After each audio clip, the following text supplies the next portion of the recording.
안녕하세요, 리본카 제노빈입니다. 요즘 전기차 인기가 심상치 않죠? 그러면서 덩달아 다양한 전기차들이 출시되기 시작했어요. 그러다 보니까 많은 분들이 전기차라는 폼팩터 자체가 처음이고 어떤 차를 골라야 될지 잘 모르겠어 라고 하시는 분들이 많아서 오늘은 현 시점 가장 가성비가 좋은 전기차 탑7을 한번 뽑아보도록 하겠습니다.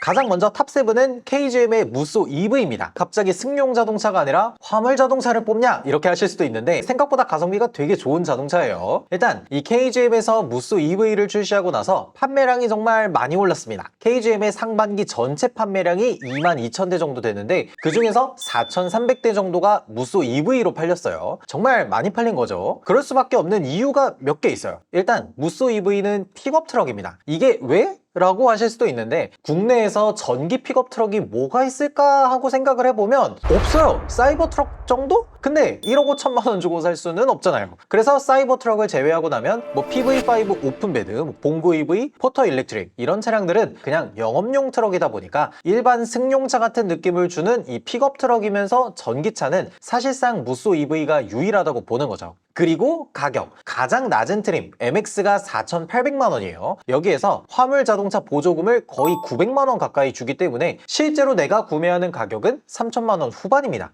여기에다가 요 MX 트림이 기본 트림이지만 200마력 모터에 80kWh 롱레인지 배터리가 들어가거든요. 이 정도면은 진짜 가성비 괜찮잖아요. 가장 낮은 트림에도 우리가 반드시 필요하다고 생각하는 주행 보조 기능, 통풍 시트, V12 이런 것들도 전부 다 들어갑니다. 그러니까 픽업 트럭을 구매하시는 분들은 짐을 싣는 것뿐만 아니라 전기를 사용하는 작업을 해야 되는 분들이 좀 있어요. 그런 분들이 예전에는 이 픽업 트럭에다가 발전기를 들고 다녔거든요. 근데 이 V12 기능이 사용 가능해지면서 굳이 내가 발전기를 따로 구입하지 않아도 전기차만 있으면 높은 출력의 전기를 사용할 수 있다는 게 가장 큰 장점이 되겠죠. 이렇게 여러 가지 장점이 있는데 가격이 3천만 원 후반이다? 가성비가 굉장히 좋다고 보는 거죠. 물론 아쉬운 점도 없지는 않습니다. 얼마 전에도 언덕에서 이 뒤에 물을 한가득 실어놓고 언덕을 못 올라가는 영상이 뜨기도 했죠. 근데 이게 이제 자세히 보셔야 되는데 그 영상은 진짜 특정 상황을 목표로 하고 제작된 영상이에요. 전륜구동 자동차인데 뒤쪽에 이제 짐을 한가득 실어 놓으면 아무래도 앞쪽에 접지력이 떨어지겠죠. 어쩔 수가 없어요. 그런 부분에선. 그래서 픽업 트럭이나 봉고, 포터 이런 화물차들은 보통은 이제 후륜구동으로 만들기는 하죠. 그래서 그 영상을 보면서 많은 분들이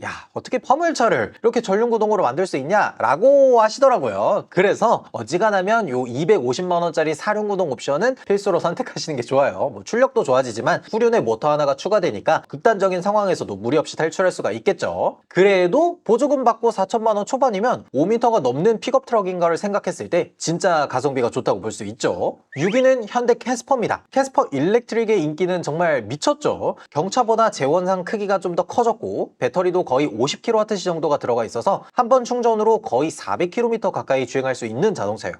그러면은 경차 혜택 못 받는 거 아니야? 전기차도 취등록세를 140만 원까지 면제해주는 혜택이 있고요. 고속도로 톨비는 매년 이제 좀 줄어들긴 하지만 지금도 여전히 40% 할인은 해주고 있어요. 거기에다가 전기차도 공영주차장 50% 할인 혜택을 받기 때문에 전기차나 경차나 거의 비슷한 세금 혜택을 가지고 있다라고 보시면 돼요. 여기에 성능도 경차보다 훨씬 괜찮은 편이죠. 기존 캐스퍼 경차 대비해서 실내 공간, 트렁크 공간이 더 넓어졌고 모터 출력도 꽤나 늘었습니다. 캐스퍼가 1.0 자연흡기 같은 경우에는 한 80마력 정도, 거기에다가 터보를 붙이면 100마력이었는데 캐스퍼 일렉트릭은 115마력이에요. 게다가 전기 모터니까 훨씬 출력이 높다고 체감이 되겠죠. 여러모로 다 좋은데 전기차인 만큼 가격은 좀 있는 편입니다. 가격표를 보면 최소 2,800만 원부터 시작하는데 여기서 주의할 점이 있어요. 가장 낮은 트림 프리미엄은 어지간하면 피하시는 게 좋아요. 일단 배터리가 42kWh로 적게 들어가고요. 모터 출력도 96마력으로 제한됩니다. 그래서 무조건 인스퍼레이션 이상으로 구매하시는 게 좋아요. 그러면 인스퍼레이션 기본 트림이 3,200만 원이니까 좀 비싼 거 아니냐? 라고 하실 수가 있는데 아닙니다. 보조금을 무려 630만 원을 받아요. 그래서 실제 구매하는 가격은 2,500만 원 정도가 돼요. 캐스퍼 내연기관의 인스퍼레이션이 2,000만 원이니까 딱 500만 원 정도 차이가 나는 건데 그 안에 대신에 출력 더 좋고 공간 더 커지고 유지 비용이 줄어들었다 라고 하면 이거는 충분히 낼만한 거죠. 여기에 추가로 장점이 뭐가 있냐면 캐스퍼도 그렇긴 하지만 캐스퍼 일렉트릭은 감가가 거의 안 돼요. 내가 열심히 타고 다니다가 판다고 하더라도 몇백만 원 감가가 안 됩니다. 이게 제일 좋은 것 같아요. 문제는 계약을 하고 나서 출고되기까지 2년 정도 긴 시간이 소요된다는 건데 이게 국내에서만 인기가 많은 게 아니고 해외에서도 인기가 많은 모델이라서 그런 거예요. 추가로 현대자동차는 세계 각지의 공장을 짓고 각각의 모델들을 생산 중인데 캐스퍼는 광주 글로벌 모터스에서만 독점적으로 생산 중이다 보니까 아무래도 생산 캐파를 더 늘릴 수가 없어서 계속 주문이 쌓이는 구조죠. 요거를 조금 줄이는 방법이 있습니다. 일단 캐스퍼 일렉트릭을 인터넷 홈페이지에서 먼저 계약을 걸어 놓으시고요. 중간중간 이 캐스퍼 특별 기획전을 한번 시켜요. 요 기획전을 할 때 생각보다 대수가 꽤 많이 나오거든요. 이게 워낙 인기가 많아서 요 기획전을 딱 시작하고 나면은 인기 있는 모델들이 싹 빠지니까 어지간하면은 이 기획전을 중간중간 한 번씩 보고 있다가 딱 나오자마자 바로 계약을 하시는 게 가장 빨리 받는 방법이에요. 이게 워낙 캐스퍼 일렉트릭이 인기가 많아서 어쩔 수가 없더라고요. 일반적인 현대자동차처럼 뭐 대리점에서 재고차나 취소차를 살 수도 없으니까요.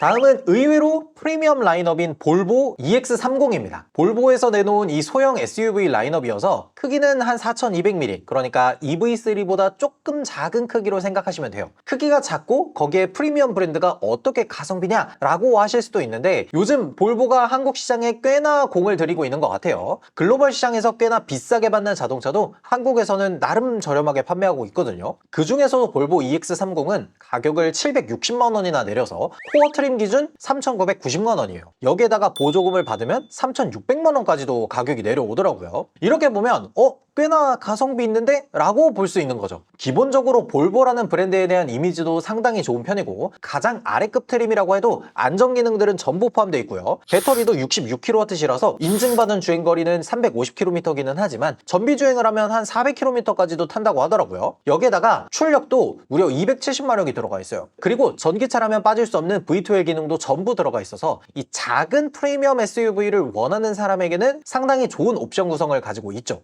물론 아쉬운 점이 아예 없는 건 아니에요. 일단 출고 대기 기간, 일단 계약하고 나서 최소 한 3, 4개월 정도 소요되는 편이고 좀 오래 걸린다 싶으면 6개월 정도 걸리기 때문에 계약하고 잊으시는 편이 좋고요. 또 하나는 옵션, 그 어느 트림에서도 통풍 시트를 찾아볼 수가 없습니다. 게다가 코어 트림은 전동 트렁크, 어라운드 뷰, 전동 시트, 여기에 주행 보조 기능 중에서 이 차로 중앙 유지 보조인 파일럿 어시스트도 빠집니다. 그러니까 코어 트림은 정말 옵션이 많이 빠지기 때문에 사실상 울트라부터 구매를 해야 되는 게 맞기는 해요. 정말 가성비로 사겠다라고 하면은 3천만 원 중반의 코어 트림, 그래도 옵션은 좀 있어야지 라고 하면 4천만 원 초반의 울트라 트림을 구매하는 게 좋아 보여요. 4위는 비아디의 시라이언 7입니다. 중형 전기 SUV 롱레인지가 무려 4,490만 원, 여기에 옵션 강화형 플러스 트림은 4,690만 원으로 출시돼서 판매량이 엄청나게 늘었죠. 기본 트림을 구매하더라도 배터리가 82.5kWh, 후륜에 300마력이 넘는 출력, 실내 공간도 넉넉하면서 15인치 디스플레이, 계기판 디스플레이, 주행 보조 기능, V12까지 전부 다 들어가 있어서 가성비가 정말 미친 차량입니다. 물론 국가에서 보조금을 안 주기 때문에 제조사에서 보조금만큼 가격을 할인해주고 있어요. 그래서 베이스 모델은 실구매가가 4,300만 원, 플러스 트림은 4,500만 원입니다. 가격 하나만 놓고 본다면 이 중형 전기 SUV 중에서도 가성비로 거의 상위 등급에 해당하지 않나 싶을 정도예요. 제가 시라이언 7을 정말 많이 타보고 장거리도 뛰어보고 했잖아요. 파주에서 부산까지 450km를 뛰고 30km를 더 갈 수 있었고요. 그리고 영하 16도의 이 극한 상황에서 주행했을 때는 한 번 충전으로 360km 주행이 가능했습니다. 롱레인지니까 이게 가능한 거예요. 그리고 요 베이스 모델 위로 플러스 트림, 이게 옵션 구성이 상당히 좋은데 베이스 모델에는 없던 헤드업 디스플레이, 전동 시트, 여기에는 뭐 레그 익스텐션 등이 들어가고요. 스피커 같은 옵션들이 다양하게 들어갔어요. 제가 봤을 때는 무조건 200만 원 더 주고 플러스 트림을 사는 게 맞다고 봅니다. 딱 하나 걸리는 게 중국 자동차 브랜드를 내가 사도 되는가, 요거에 대한 건데 시라이언 7 한 달 판매량이 어지간한 국산 전기차 판매량보다 높아서 이게 이 브랜드에 대한 진입 장벽이 생각보다 뭐 그렇게 높진 않아 보이더라고요. 3위는 테슬라 모델 Y RWD입니다. 솔직히 이 4,990만 원이라는 가격만 놓고 봤을 때 이게 어떻게 가성비냐 라고 하실 수 있는데 이 똑같은 모델을 팔고 있는 중국만 보더라도 26만 3,500위안, 한국 환율로 계산했을 때 5,700만 원이라서 무려 우리나라보다 훨씬 비싸요. 그래서 그런가 한 달 판매량이 7, 8천 대 정도 됩니다. 무려 소렌토를 누르고 판매량 1등을 한 적도 있어요. 이 모델 Y RWD를 고르는 이유는 간단하죠. 일단 우리나라에서 가장 인기가 높은 형태인 중형 전기 SUV라는 점이고요. 두 번째는 이 62kWh라는 배터리가 좀 작기는 하지만 효율이 좋아서 한 번 충전으로 400km 넘게 주행이 가능해요. 거기에다가 LFP 배터리라서 100% 가득 채워놓고 쓰는 것도 상당히 좋은 편이죠. 마지막으로는 이 소프트웨어. 얼마 전에도 업데이트 한 번으로 자동차 내에 그록 AI가 탑재돼서 다양한 것들이 가능해졌죠. 그리고 언제가 될지는 모르지만 FSD, 이게 끝판왕이죠. 900만 원을 더 내야 되기는 하지만 나만의 운전기사가 생기는 거니까 실제로 FSD V14를 경험해보면 차원이 다릅니다. 이 운전 스트레스가 현저하게 줄어들어요. 사실 자동차를 구매하는 데 있어서 가격 자체만 놓고 보면은 비쌀 수도 있지만 여기에다가 전폭도 넓어서 실내 공간을 효율적으로 사용할 수가 있고 우리가 소중하게 생각하는 통풍 시트 옵션들도 다 들어가 있어서 모든 것들을 통틀어 놓고 봤을 때 4,990만 원이라는 돈이 가성비에 해당되더라고요. 물론 이것만 보고 구매하면 살짝 서운할 수는 있어요. 저도 모델 3 타지만 정말 디스플레이 딱 하나 달려있고 계기판 디스플레이도 없고 헤드업 디스플레이도 옵션으로 선택할 수가 없어서 이걸 원하시는 분들은 애프터마켓에서 따로 구매하셔서 장착하시기도 하고요. 거기에다가 이거는 개인적 호불호가 갈릴 수 있지만 승차가 좀 부드러운 걸 좋아하시는 분들이라면 살짝 실망할 수 있어요. 물론 이게 구형 모델 Y보다 엄청 좋아진 거긴 하지만 단단한 서스펜션을 좋아하신다면 크게 문제가 없습니다. 여기에다가 이런 상품성을 가지고 있는데 보조금을 받고 절대적인 가격이 4천만 원 후반이라는 게 살짝 걸려서 3위인 거지 이것보다 좀 더 저렴했으면 무조건 1등을 하지 않았을까 싶어요. 2위는 기아의 EV5입니다. 갑자기 EV5? 라고 하실 수도 있는데 EV5는 진짜 괜찮은 자동차예요. 판매량도 달에 3,000대는 넘길 정도로 상당히 많이 팔리는 차량입니다. 요즘 도로에서 꽤 많이 보이는 편이죠. EV5가 도대체 왜 가성비냐 하실 수도 있는데 에어트림 롱레인지 기준으로 보조금 700만 원을 받으면 3,800만 원까지 내려가기 때문이에요. 준중형 사이즈의 전기 SUV 롱레인지가 3천만 원 후반이다? 이 정도면은 가성비가 상당히 좋은 편이죠. 이걸 더욱 돋보이게 만들어주는 자동차가 바로 EV3입니다. EV3 에어트림의 롱레인지가 4,415만 원, EV5의 에어트림 롱레인지가 4,575만 원, 160만 원밖에 차이가 안 나는데 급을 올릴 수 있다? 이러면은 무조건 EV5죠. 여기에 어지간한 옵션이 다 들어간 어스트림 롱레인지를 고르더라도 보조금 받고 4천만 원 초반에 구입할 수 있으니까 많은 분들이 선택하는 것 같아요. 그럴 수밖에 없는 게 지금 국내 시장의 전기차는 내연기관처럼 선택지가 엄청 넓은 게 아니에요. 준중형 전기 SUV 뭐가 있지? 라고 하면 떠오르는 게 EV5 말고는 없을 거예요. 거기에다가 가격까지 나름 저렴한 편이다? 그러면 정말 많이 팔리는 거죠. EV5 어스트림에 드라이브 와이즈 딱 하나 넣어서 타기 정말 좋습니다. 여기에 뭐 주행보조, 통풍 시트, 전동 시트, 안전 옵션, V2L까지 전부 다 들어가 있고 외관 스타일부터 디자인까지 전반적으로 뭐 하나 부족한 게 없거든요. 여기에다가 한 번 충전으로 460km를 인증받았는데 실제로 전비운전 하시는 분들은 어지간하면 500km 이상 주행이 가능하더라고요. 이 정도면 진짜 가성비가 좋다고 볼 수 있겠죠. 마지막으로 1위는 진짜 가격을 보고 안 뽑을 수가 없는 비아디 돌핀입니다. 이 비아디 돌핀은 진짜 말이 뭐가 필요하냐죠. 보조금 없이 2,450만 원이에요. 여기에 브랜드에서 자체적으로 지급하는 보조금 109만 원을 차감하면 2,340만 원. 아무리 소형 SUV인 전기차라고 하더라도 2천만 원 초반이라는 게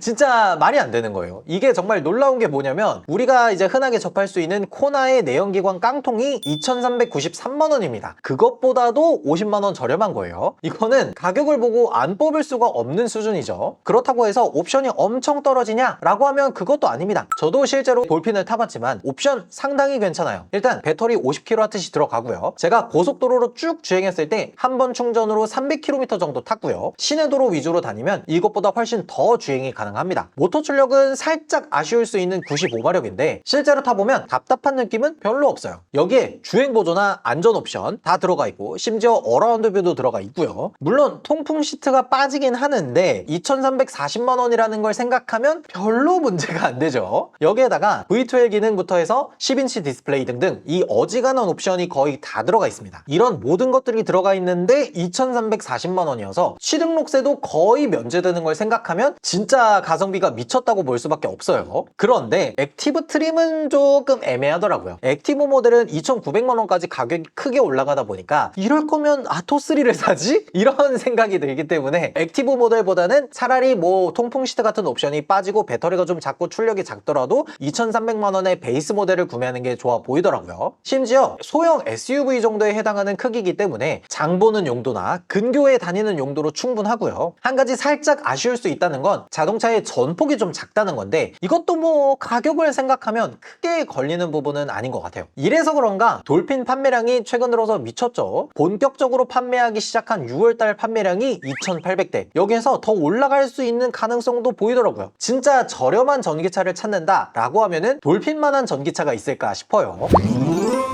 오늘 이렇게 정말 가성비가 좋은 전기차 7종을 쭉 봤는데요. 각 모델마다 장단점이 뚜렷한 만큼 내 상황과 예산에 맞춰서 골라보면 참 좋을 것 같습니다. 전기차가 내연기관 대비 유지비 등 이 다양한 방면에서 장점이 많고 전기차가 대중화되고 나서 시간이 꽤 지난 만큼 많은 분들이 내연기관보다는 전기차 구매를 고려하고 있는 상황인데요. 만약 가성비 좋은 자동차를 찾고 계시는 분들이라면 이 중에서 어떤 차량을 고르실지, 그리고 이 중에 없다면 어떤 차량을 고를 만한지 댓글로 달아주시면 좋을 것 같습니다. 지금까지 저는 리본카 전혜빈이었습니다. 감사합니다.